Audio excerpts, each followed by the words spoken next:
100 ரூபா கொடுத்து வாங்குறதுக்கு 3 மணி நேரம் நிக்கிறது வந்து எவ்வளவோ மேல்னு சொல்ல வேணாம். இவன் வந்து தொடரும்போது பிரீமியமா தெரியுறான்.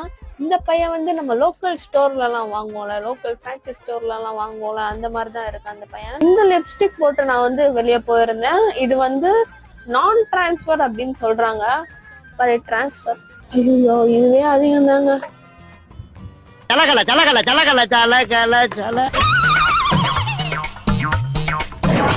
அவ்வளவா எதுவுமே ஒட்டல. நான் வைப் பண்ணி எடுக்க போறேன். Here it is. இது வந்து லைட்டா வைப் பண்ணது, இது ரொம்ப டைட்டா வைப் பண்ணது. 100 rupees லிப்ஸ்டிக் வந்து எப்படி இருக்கு அண்ட் 100 rupeesக்கு 4 லிப்ஸ்டிக் வந்து எப்படி இருக்கு அப்படிங்கறதான் இந்த வீடியோ. அவ்வளவுதாங்க மேட்ரு. புரிஞ்சுக்கிட்டாங்க வாசி. நான் ஜஸ்ட் டச் பண்ணி எடுக்க போறேன். ஷேடுமே எதுவுமே இல்லையே தலைவா. தலைவா ஷேடெல்லாம் இல்ல தலைவா.